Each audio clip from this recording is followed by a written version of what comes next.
Hello friends, मैं धर्मेंद्र आप लोगों का अवधूत नगरी के द हिंदू के लेक्चर में स्वागत करता हूं।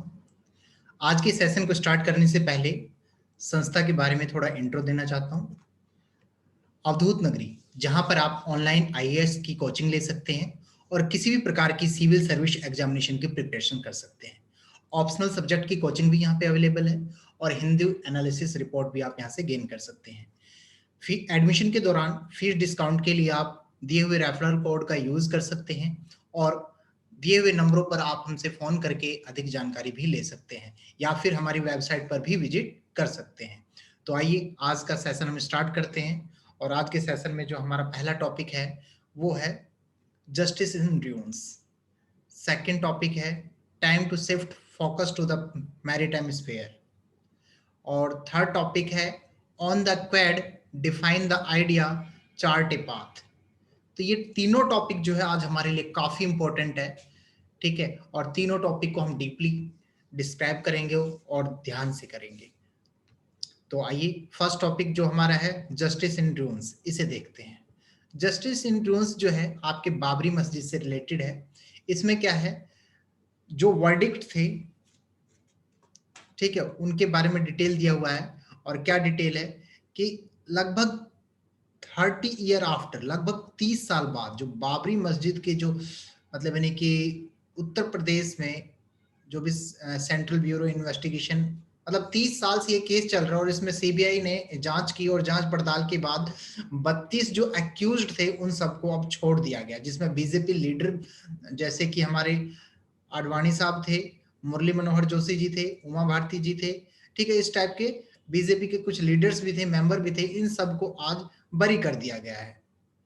और बरी करने के बाद जो आपके कैसे जो आपके मुरली मनोहर और ये सब बीजेपी लीडर आडवाणी जी जो थे, इन सब ने जो कोर्ट का ये फैसला है इस फैसले का सम्मान किया है।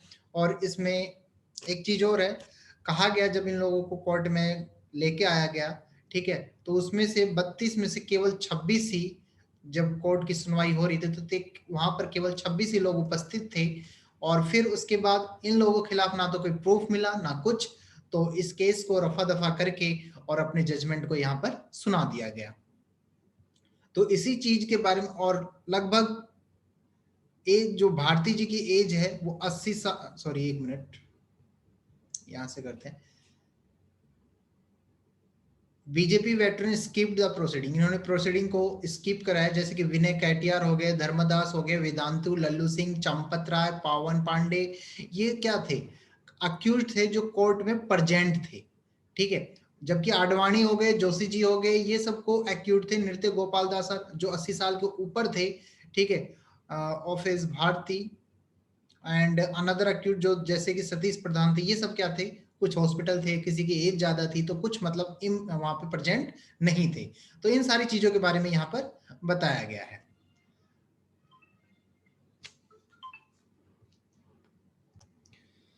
और ये सभी जो थे सुबह लगभग 10:30 बजे के लगभग जो 26 एक्यूज्ड थे, ठीक है, वो कोर्ट के बाहर कोर्ट में अपियर हो गए। Outside the court there was very heavy police, और पुलिस काफी मतलब यानी भारी पुलिस प्रबंध भी था, मीडिया के लोग भी थे और मीडिया के लोगों को वहां अंदर कोर्ट में जाने की कोई मतलब यानी कि आजादी नहीं थी, ठीक है। और इस हिसाब से मतलब ये आपका 6 दिसंबर 1992 का केस है जो आज तक कंटिन्यू चल रहा था और लगभग 28 साल, मतलब लगभग पूरे 30 साल बाद ही कहिए कि ये केस की सुनवाई हुई है। और फिर उसके बाद जो इम्पोर्टेंट है इसमें कुछ फैक्टर्स वो तो पता ही लग गया कि 32 लोग थे और इन लोगों को बरी कर दिया गया है और इस केस की सुनवाई हो गई है हमारी अब। तो इसके बारे में, बाबरी के बारे में कुछ टाइमलाइंस है, वो भी चीजें देख लीजिए जो इंपॉर्टेंट है, उन चीजों के बारे में और थोड़ा कर लेते हैं। देखिए, ये जो केस है लगभग मतलब पहले तो 1528 में बाबरी मस्जिद का निर्माण हुआ था बीर बकी के द्वारा। बाबर के मुगल एम्परर बाबर, जो बाबर था, बाबर के कमांडर के द्वारा इनका निर्माण किया गया था। और फिर 1885 में रघुवीर दास जी ने एक फाइल प्ले की थी फैजाबाद डिस्ट्रिक्ट कोर्ट में। 1949 में रामलला पेश कर दिए गए थे आउटसाइड जो डिस्प्यूट चल रहा था उसके बाहर। 1950 में गोपाल सिमला विशारदी जी थे, इन्होंने फाइल कर दी थी फिर से फैजाबाद डिस्ट्रिक्ट कोर्ट में। कि रामलला की पूजा के अधिकार के लिए। और 1959 में निर्मोही अखाड़ा फाइल्स के बारे में है। 1961 में सुन्नी सेंट्रल वक्फ बोर्ड ने फाइल्स किया था, उसके बारे में है। 1986 में लोकल कोर्ट ऑर्डर जो गवर्नमेंट के द्वारा दिया गया था हिंदू वर्शिपर्स के बारे में, वो सारी चीजें हैं यहाँ पर। फिर उसके बाद आपका 1989 में 1989 में इलाहाबाद हाई कोर्ट का ऑर्डर, और फिर 6 दिसंबर 1992 को बाबरी मस्जिद डेमोलाइज्ड हो गया। और दिसंबर 1992 में 2 एफआईआर फाइल किए गए। एक तो अननोन कर सेवक के खिलाफ जो कि मॉस्क्यू के डेमोलिशन के लिए जिम्मेदार माने जा रहे थे, और दूसरा बीजेपी लीडर्स जैसे कि एल के अडवाणी, एमएम जोशी और दूसरे, इन सब के खिलाफ जिन्होंने डेमोलिशन के लिए स्पीच दिया था, इन सब के खिलाफ एक केस किया गया, एफआईआर की गई।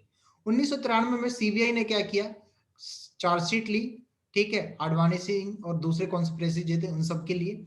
मई 2001 में स्पेशल सीबीआई कोर्ट ने क्या किया, प्रोसीडिंग को ड्रॉप कर दिया इन सब के खिलाफ, जो आडवाणी, जोशी, उमा भारती थे, ड्रॉप कर दिया। नवंबर 2004 में सीबीआई ने क्या किया, Lucknow bench Allahabad high court को चैलेंज किया, और मई 2010 में हाई कोर्ट ने क्या कर दिया, उस प्लीज को डिसमिस कर दिया, ठीक है। और फिर उसके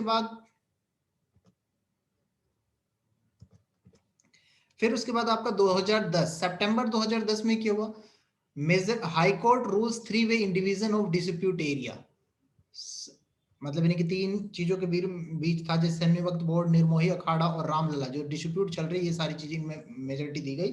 और 2011 में एससी ने क्या किया, एक स्टे ऑर्डर जारी कर दिया, सुप्रीम कोर्ट ने हाई कोर्ट के पे स्टे जारी कर दिया, ठीक है, अयोध्या लैंड के डिस्प्यूट को लेकर।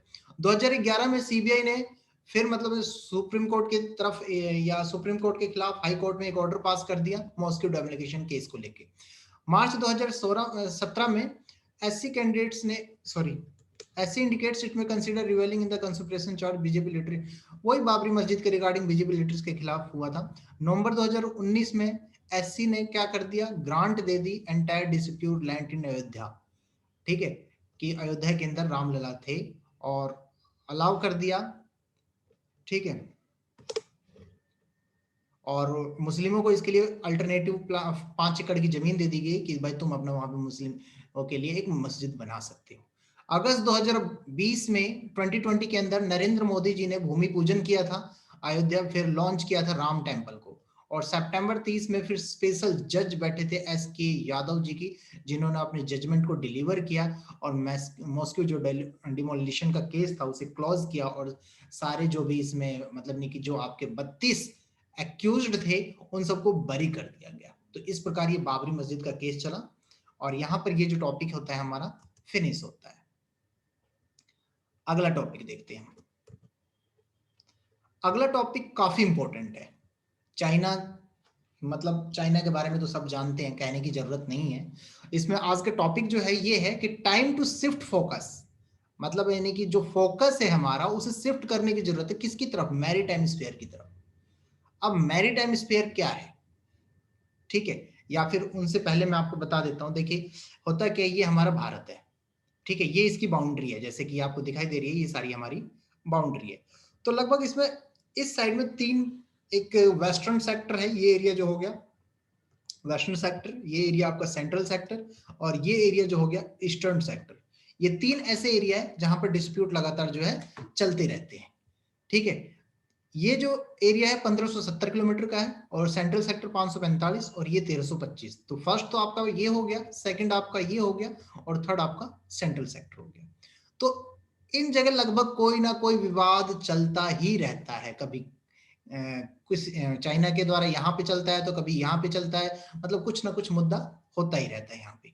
तो उसी चीज को बताया गया है कि भाई ये मुद्दा, जैसे कि मान लीजिए, अब इन मुद्दों के बारे में पहले हम बात कर लेंगे, ठीक है, फिर हम पढ़ेंगे मैरीटाइम स्फीयर क्या है या क्या नहीं है। तो एक मिनट, देखिए बीजिंग जो है, बीजिंग ने क्या कर दिया, मतलब मानने को तैयार ही नहीं है कि वो जो बॉर्डर है, जो भी बॉर्डर से लेके डिस्प्यूट है या उसे के लेके जो सेटलमेंट है, ठीक है, स्पेलिंग गलत हो गई, बॉर्डर सेटलमेंट आएगा, उसे मतलब मानने को तैयार नहीं है, वो नहीं करना चाहता कोई सेटलमेंट। और ना ही जो स्टेटस क्यू, मतलब यानी कि जो उसके सैनिक जहां पर हैं वो पीछे जाने के भी तैयार नहीं है। मार्च 2020 में देखा होगा आप लोगों ने, ठीक है। और the peaceful India China line of actual control in the north east now a thing of past.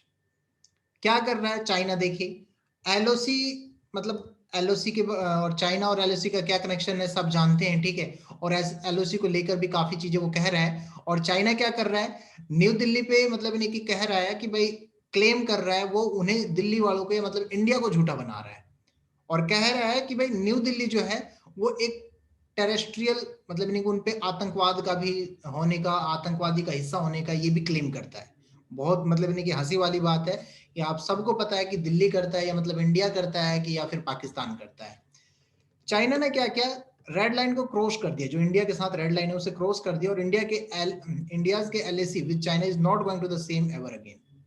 और जो चाइनीज है वो वापस अपने जा नहीं रहे हैं, ठीक है, कि भाई अपनी जमीन पे चले गए। मान लो जैसे सपोज करो यहाँ पे ये चाइनीज का एरिया था, ये हमारे इंडिया के एरिया था, और इन दोनों के बीच में ये रेड लाइन है, ठीक है। तो हुआ क्या, ये रेड लाइन मान ली, तो चाइनीज वाले जो है यहां तक रहने चाहिए, तो ये लोग यहाँ पे आ गए, अब ये वापस नहीं जा रहे, ठीक है, ये वापस नहीं जा रहे। तो इसी चीज के बारे में यहाँ पर बताया जा रहा है। नॉर्थ वेस्ट की अगर बात करते हैं तो पाकिस्तान क्या कर रहा है, उधर से पाकिस्तान पीछे पड़ा हुआ है, कभी सीज फायर, कभी कुछ एलओसी पे करवाता रहता है, ठीक है, कभी टेररिस्टल अटैक करवाता है। तो वो मुद्दा उधर से है। और एक चीज ये आ गया कि जम्मू और कश्मीर के स्टेटस जब से चेंज हुआ है दिल्ली सरकार के द्वारा 2019 में, तो पाकिस्तान ने अपना पॉलिटिकल मैप भी चेंज कर लिया है। उसने क्या किया, अब जम्मू कश्मीर को अपने मैप में दिखाने लग गया, ठीक है। तो ये कुछ नहीं है, एक भड़काऊ चीज कर रहा है सिर्फ, और कुछ नहीं। और इस्लामाबाद और बीजिंग जो है, मतलब पाकिस्तान एक तरफ से और जो चीन है, दोनों क्या कर रहे हैं, दोनों तरफ से दिल्ली पे प्रेशर बना रहे हैं, इंडिया पे प्रेशर बना रहे हैं, दबाव बनाने की कोशिश कर रहे हैं।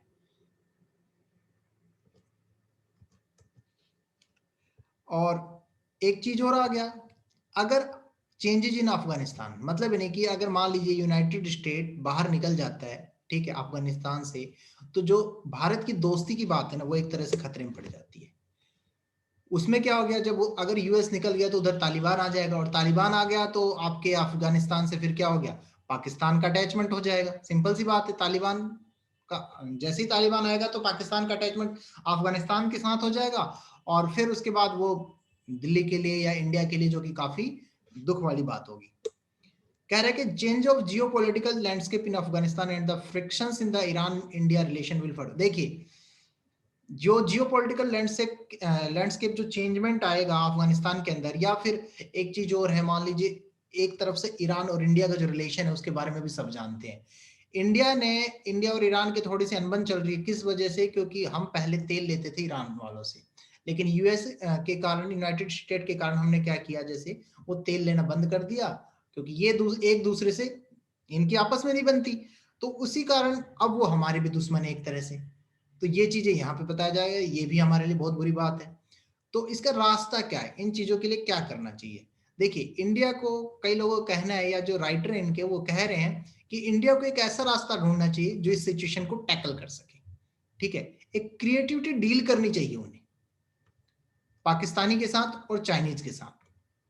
और ये जो डील होना चाहिए, यही पहला पार्ट होना चाहिए। Pakistan front, pressure from the Pakistan front could be eased by addressing the, मतलब जो जम्मू कश्मीर को लेके जो क्वेश्चन मार्क बना हुआ है, उस मुद्दे पे उनसे एक बार बात करनी चाहिए, शायद बात करने से चीजें सुलझ जाए, ठीक है। और एक इसके लिए क्या चाहिए, पॉलिटिकल विल चाहिए, राजनीतिक इच्छा होनी चाहिए दोनों तरफ से, ठीक है, दोनों तरफ से होनी चाहिए। अब देखिए आपका आ गया मेन जो मुद्दा इसमें था, मैरीटाइम स्ट्रेटेजी। तो वो देखो इसमें क्या है, अब मैरीटाइम स्ट्रेटेजी वो सब बता देते हैं, लेकिन तो वही चीजें जो डिस्प्यूट चल रहा है, मतलब यानी कि जो मैप है आपका, और मैप में जो इधर ये बॉर्डर वाला मैंने तीन आपको पार्ट दिखाए थे, ठीक है, वो जो तीनों पार्ट पे है जो मुद्दा चल रहा है, या फिर पाकिस्तान की तरफ से जो इधर से मुद्दा चल रहा था, वो सारे एरिया को छोड़ के, उन चीजों को छोड़कर हिंदुस्तान को क्या चाहिए, जैसे कि आपका नीचे की ओर क्या है, ठीक है, नीचे जो है आपका इधर सारे ये क्या है, पानी पानी है, ये सब पानी वाला पोर्शन है, ठीक है, इंडियन ओशियन है। तो ये पानी पानी है, तो कह रहा है कि उन चीजों के अब थोड़ा ध्यान कम करके अपने फोकस को इधर करना चाहिए, मैरीटाइम की तरफ, ठीक है। तो इसी चीज के बारे में, इसी टॉपिक पे डिस्कशन है मेनली जो है इस आर्टिकल में, इन्हीं चीज के बारे में बताया गया है। और मैरीटाइम मैं बार बार रिपीट कर रहा हूं, तो मैरीटाइम है क्या? मैरीटाइम है आपका समुद्री क्षेत्र। मैरीटाइम समुद्री और स्पेयर को क्षेत्र कहा है, तो उसी के रिगार्डिंग एक स्ट्रेटेजी रेडी करनी चाहिए, तो वो चीजें हैं उनके बारे में अब हम देखते हैं। आइए, it is time to for India to change its grand strategy, जो मतलब स्ट्रेटेजी बना रहा है अपनी, वो उससे फोकस करे मैरीटाइम स्पेयर की तरफ, समुद्री क्षेत्र की तरफ। उससे क्या होगा, New Delhi has already begun, और नई दिल्ली की सरकार ने, मतलब जो है दिल्ली की सरकार ने, उसने इसकी तरफ एक कदम भी बढ़ा दिया है इस दिशा में। मिनिस्ट्री एक्सटर्नल अफेयर MEA के साथ मिलकर एक नया डिवीजन स्टैब्लिश किया है इंडो पैसिफिक के साथ डील करने के लिए, और वो भी कब? इन अप्रैल 2019 में। जो maritime sphere is wide open, maritime sphere India के लिए मतलब ओपन करने के लिए, या समुद्री क्षेत्र जो है वो भारत के लिए काफी ओपन है, तो उसके लिए क्या करना चाहिए? एक मतलब रूल सेट कर लेने चाहिए, स्ट्रेटेजी रेडी करनी चाहिए एक्सप्लोरेशन के बारे में, ठीक है। और इससे देखिए क्या था, ये सारी चीजें कहाँ से आई थी? इंडिया, पहले तो इंडिया का ऐसा लग रहा है कि वो स्टक पड़ा है दोनों तरफ से, एक तरफ से पाकिस्तान से और एक तरफ से चाइना से। और सबको पता है जो हमारे देश है लगभग इंडो पैसिफिक जियोपॉलिटिकल के सेंटर में पड़ता है, ठीक है। और जहां एक तरफ से मतलब अफ्रीका से लेके अमेरिका तक इसका किनारा जाता है जिसका। तो अनलाइक इन कॉन्टिनेंटल स्फीयर, मतलब यानी कि उन क्षेत्रों को, कॉन्टिनेंटल स्फीयर को छोड़कर मैरीटाइम स्फीयर की तरफ अपने ध्यान केंद्रित करना चाहिए। For instance, Germany recently released Indo Pacific guideline, Germany ने अभी करंट में ही एक इंडो पैसिफिक गाइडलाइन रिलीज किया है। और एग्जाम्पल के लिए, जैसे एग्जाम्पल ऑफ फ्रेंच, फ्रांस में which brought out its Indo Pacific, मतलब पिछली साल में जो इंडो पैसिफिक स्ट्रेटेजी थी वो उस चीज के बारे में दिखाई जा रही है कि क्या है। और बीजिंग का जो है बिहेवियर वो क्या है, किसी को धमका उमका कर, बेलिंग बिहेवियर मतलब धमका कर किसी को दबा देना, ठीक है। साउथ चाइना सी में क्या कर रहा है, धमका के वो सबको अपने कंट्रोल में करना चाहता है, ठीक है। तो वो चाहता है कि हर जगह उसका राज हो, लेकिन भारत क्या चाहता है? भारत सबके साथ मिलके काम करना चाहता है, वो दबा के नहीं, सबको दोस्त बना के काम करना चाहता है। अब देखिए इसी में अगला आर्टिकल आया क्वेड का, वो चाइना से रिलेटेड, इसमें भी सेम है। तो इसमें क्या बताया गया, it is reported that the second ministerial meeting, जो दूसरी मिनिस्ट्रियल मीटिंग हुई थी जिसमें 4 देश थे, ठीक है, क्वेड के अंडर में, तो वो मीटिंग जापान में हुई थी। और सबसे बड़ी बात तो ये है, दुख की बात है वैसे तो, कि जिस पर्सन ने इसे कंसीव्ड किया था, चलाया था, वो शिंजो एबे थे, जो उस समय जापान के प्राइम मिनिस्टर थे और जो अब इसमें नहीं है, ठीक है। उन्होंने ही एक क्वाड्रिलेटरल सिक्योरिटी डायलॉग दिया था, क्वाड दिया था, इंडिया, USA, जापान और ऑस्ट्रेलिया के बीच में स्ट्रेटेजिक एक डायलॉग दिया था। और इन्होंने एक ऑब्जेक्टिव शेयर किया था, free, open and prosperous regarding Indo Pacific region, free हो, ओपन हो, सम्मानीय हो, ठीक है, ये सारी चीजें। मिस्टर एबी जो थे एक स्ट्रेटेजिक थिंकर थे, जिन्होंने क्या किया, who board the beyond the limited time frame of Japanese revolving door politics, मतलब यानी कि जो निश्चित टाइम फ्रेम था जापानीज का, उसके रिगार्डिंग काम किया उन्होंने, स्ट्रेटेजिक थिंकर थे वो। और 2007 में क्वाड, जो कि जिसमें यूनाइटेड स्टेट, जापान, इंडिया और ऑस्ट्रेलिया था, ये एक विचार थे उस समय के, जो समय शायद अब नहीं आएगा। और चाइनीज क्या कहते थे, जो एशियन वर्जन, मतलब यानी कि जो कहते थे भाई इंडो, हम लोग कहते नहीं इंडो पैसिफिक, तो वो इंडो को नहीं कहते थे, वो कहते इंडो मत कहो भाई, एशियन वर्जन कहो इसे, north Atlantic, sorry Asian version कहो इसे, ठीक है। और किसका? नॉर्थ अटलांटिक ट्रीटी ऑर्गेनाइजेशन का, उनका ये मानना था। तो इस टाइप से आज का जो सेशन है हमारा समाप्त होता है, लेकिन इससे समाप्त करने से पहले मैं आपसे कुछ कहना चाहता हूं, अगर आपको वीडियो अच्छी लगती है तो कृपया करके इसे लाइक करें, कमेंट करें, शेयर करें और सब्सक्राइब करें। और इस लेक्चर की PDF के लिए आप हमारे टेलीग्राम चैनल को ज्वाइन कर सकते हैं और वहां से PDF फाइल को डाउनलोड कर सकते हैं, और साथ ही वहां से डेली का न्यूज़पेपर भी आप डाउनलोड कर सकते हैं, द हिंदू का। तो दोस्तों, आप सभी का धन्यवाद और आपका दिन शुभ रहे। Thanks for watching.